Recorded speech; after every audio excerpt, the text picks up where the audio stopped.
Welcome to the Artist Spotlight for Run Radio. My name's Trina Wilcox, and today my guest, Andy Haut. Welcome.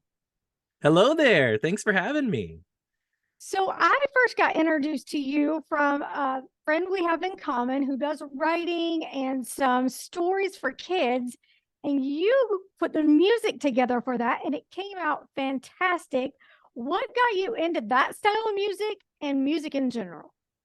Absolutely. Well, my parents are both musicians. They sang like like theater, musical theater in college. So that's kind of what has been around the house all of my life. And I've just always been drawn to just the message of positivity. And whenever, my parents, I was blessed to really bring me up in that environment of encouraging other people. And so I started leading worship in middle school. I thought I'd love to learn guitar, and I learned worship, and we were just a bunch of kids. And so yeah, that's kind of where it all started. And then ever since then, I just these opportunities that arise, especially with working with getting this song for plugged in with kids, I was like, what no greater opportunity than to just share my gifts in this way. So that's kind of how it all started, I guess.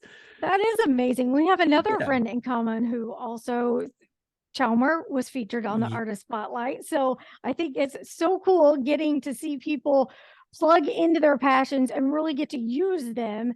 And like you said, kids always connect a fun song with a story and that positive message that they're getting. So have you been writing your own songs for a long time?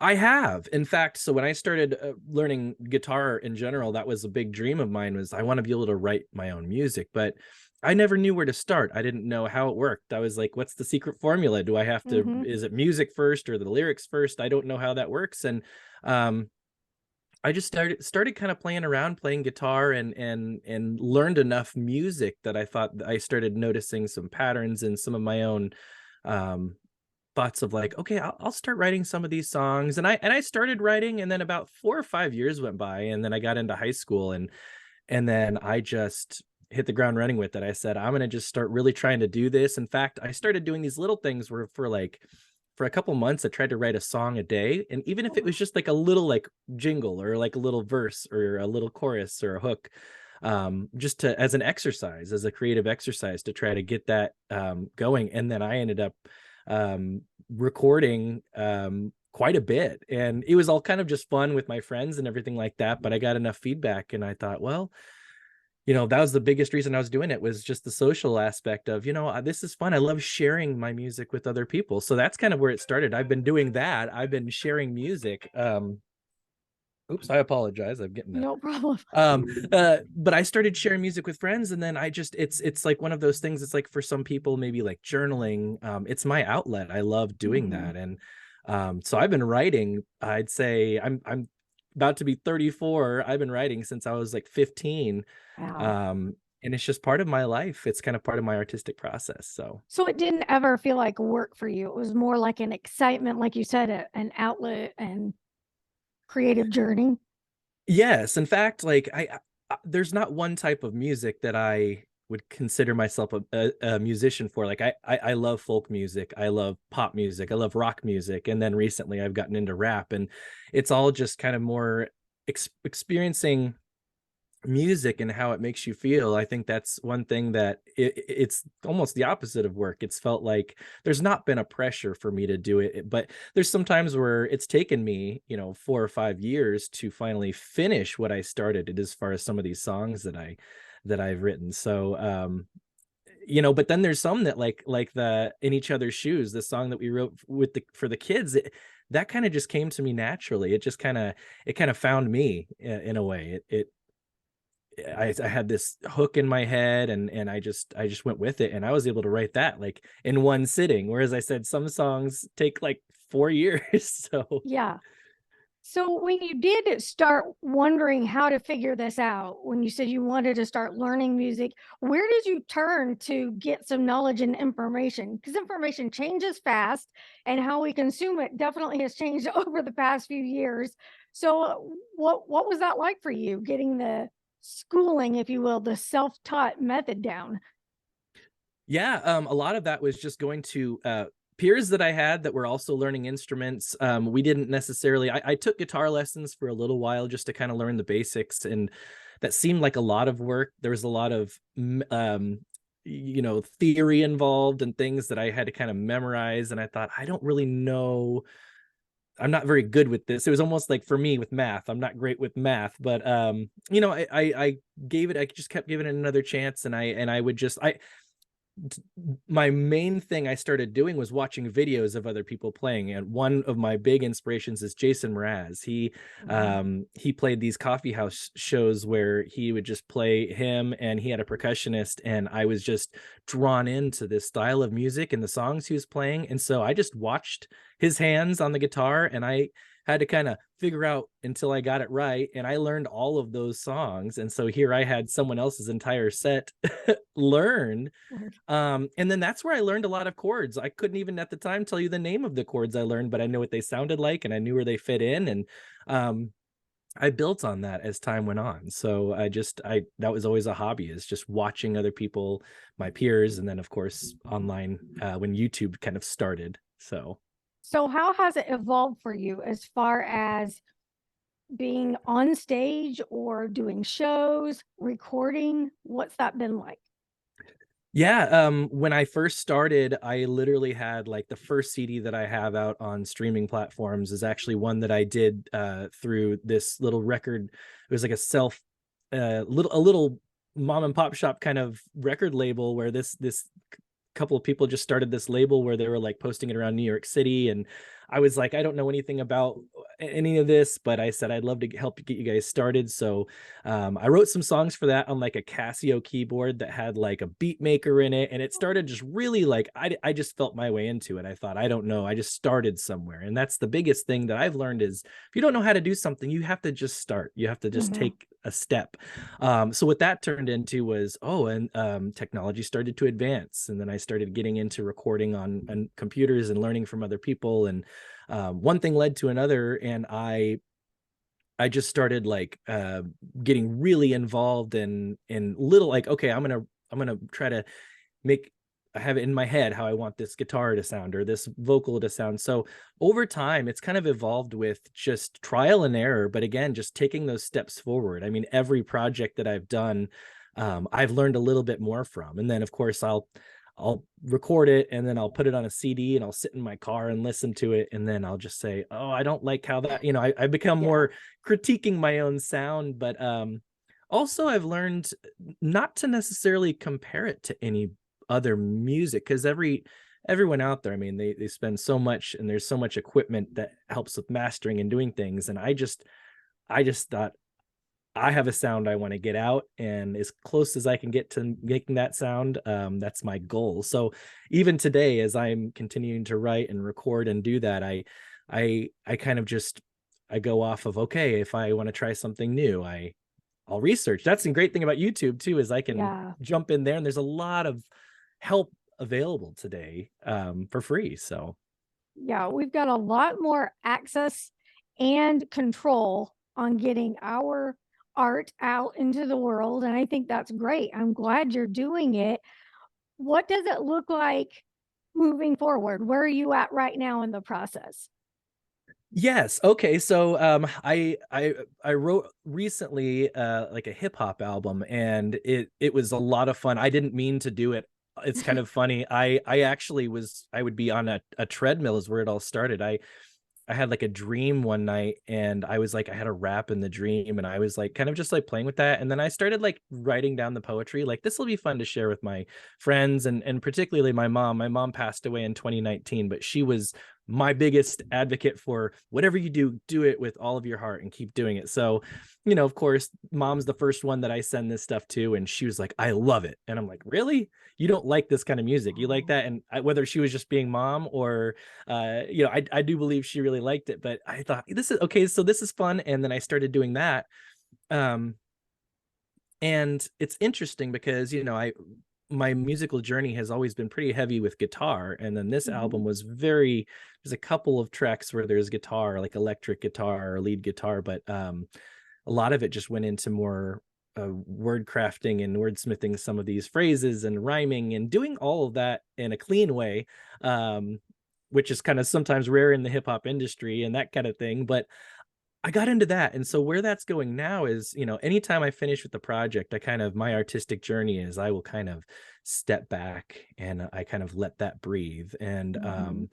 right now there's a lot of self-focus on where I want to go, with I'm focusing on, I work at a church, I'm the children's director there. So putting my focus fully into that. And then the next thing is I really want to write like a whole album of children's music. I want to work with, I've got several songs that I've written, acoustic songs that are just for kids, for families, but to take it a step further, I thought it'd be really cool to get like something else involved, like kind of make a big production out of it, like make a coloring book that goes with it that has like the words in it and maybe even some of the guitar chords where these kids or young adults that are like hearing the song, if they like it, they can learn them with me. And it's resources right there and they can interact with the music, because that's something that I've found that it's one thing to just listen and say, "Oh, that's interesting," but when you can really reach out and make a difference, I think the youth of this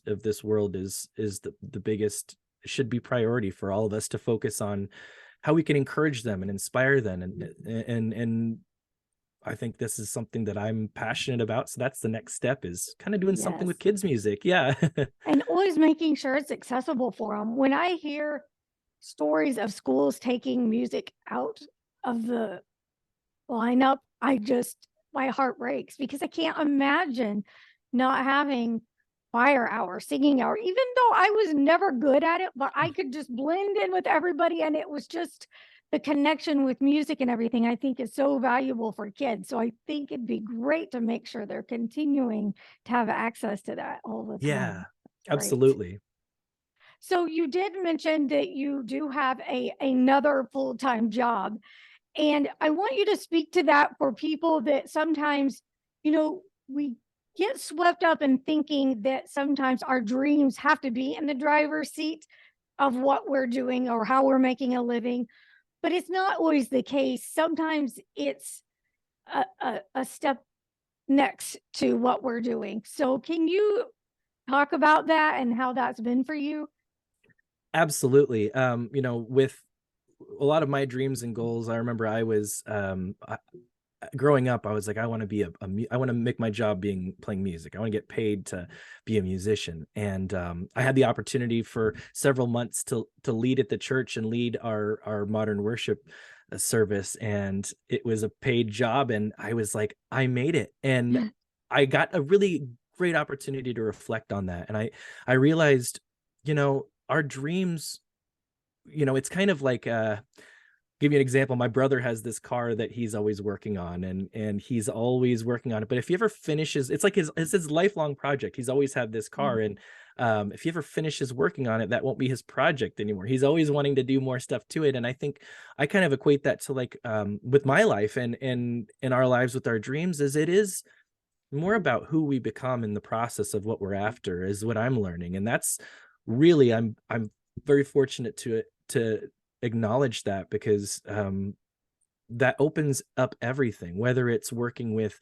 kids or working in music or working even just volunteering somewhere. I mean, um, how you're able to carry yourself into someone else's life and into someone else's space, and um, just helping be another positive person for them. And we don't always, you know I say that it's not our job to just sit here and try to put on a smile and be positive, but to be genuine and to be honest. And I think it's the journey more of the destination, I think, as a lot of people say. But I truly believe that is, when I was younger, my goal was to just make music. I didn't know what that looked like. I didn't know what opportunities would arise, but then I had this music to come up with In Each Other's Shoes, and all the different projects I've worked on. And they've all just kind of been my way of feeling forward, of expressing myself and learning about who I am through those. It's kind of like your music, once you write it and create it, it's not it's its own thing. It's like a painting or something. It's its own thing. Other people can interpret it how they want, whether you intended them to in a certain way or not. And I hold on to that, and I focus on my dreams have kind of altered in that regard. Like, I've learned a lot and found a lot about myself on this journey, to where now I'm like, I'm open to using my gifts and talents, not for self gratification, but to help other people. And that wasn't the case at first. At first, I wanted to just be famous, or I wanted to be a musician, and that's not my goal as much as it is to share and encourage other people to follow that. I think that's really important. So what's your single piece of advice to anyone maybe struggling to let their self start doing, to just take that step and start? Yeah, it's simply that my advice, and I tell myself this often still, is start. Even if it's like a baby step, writing a poem, and honestly, sharing it with other people. That's my other advice is, you could hold on to something and create something, but if you don't share it with anyone else, you're the only one that has it, and that's fine. But once you start sharing things, I've found that like the feedback that you get, whether it's good feedback or, oh yeah, I like it, or, oh, sometimes you might not get, the feedback that you want, but that is good. I mean, I've had people before, I've been really excited to share something with someone, and then they might be like, oh yeah, that's really creative, that's good. And I was like, oh, I thought it was a lot, and so I have gotten discouraged sometimes. But then on the flip side, there's people sometimes where I'm like, oh yeah, here's this thing, and they're like, this is wonderful, I love this song, I listened to it so many times, and I'm like, whoa, this is super powerful. So just start, and don't be afraid to fail forward. That's what I've learned, is you're not going to get it perfect on the first time. In fact, that's, unless you start learning from your mistakes, it's not going to be any fun. That's what I have found. You can It's more, always Sorry, you can always learn from that feedback though, in some yeah, capacity, yeah, as difficult as it might seem sometimes. exactly. So yeah, start small if you need to, just get it out there, but share it. Start and share it with somebody, someone someone you trust, someone you love, and then someone maybe you don't know very well, or you've just met. It's a really fun conversation starter too. It's like, wow, I didn't realize you are this creative, or that kind of thing. So Run Radio is all about, giving a platform to, self-publishers, independent musicians, self-starters. And a lot of times we talk to the entrepreneurs, and we're always talking about networking, how important that is. And I Mhm. hope that's never lost on the musicians and the writers, because you're still a self-starter, you're still doing business. And how has networking benefited your growth in music? Yeah, the biggest thing, like I said, when I started, and I wanted to learn guitar. I have two older brothers that I always did everything they did. Anything they did was, I want to do that. And the guitar was the one thing that I kind of had aside from them, where it was my own thing. But I started playing, and I was so proud of that. And I took it to our youth group, and I said, hey, I'd love to do live music at the church here with you guys. Just playing with other, like I said, peers. Like I had a friend that played drums and one that played bass, and it was like, let's start a little band, for fun. This was a good outlet for us to do that. And um did the same thing in college. As soon as I got to college, I started leading in a campus ministry called Ichthus at Missouri State University, and just friends, we would jam for hours and hours, and it really fed that just passion. It gave me that foundation of just playing with other people of different talents. Some people far better musicians than I was, but it didn't matter because we all had something to contribute. I had a roommate that had a Tums container, and you'd use it as a shaker. We didn't have any solid Tums by the end of those sessions, but it was just goofy and fun. And that's the biggest thing, is um growing forward and moving forward and networking with other people. You never know what kind of opportunities will arise. I mean, you know that's a big influence for me, is just figuring out like, hey, what's something that we can put together, and we can make something great. I've learned that through trying to make my own music, there's only so much I can do on my own. And that's most of what Yes. I do. I do it all on my own, but the influences surely and certainly are of other people. And so yeah, it's just it's a blessing to be able to step outside of your space and be like, different is good. If someone else does something different, I can learn from that, and that is good. And it inspires me to be able to seek that out and go and jam with other people, see how they do things, because they can offer a lot more insight as to what just my brain can come up with sometimes.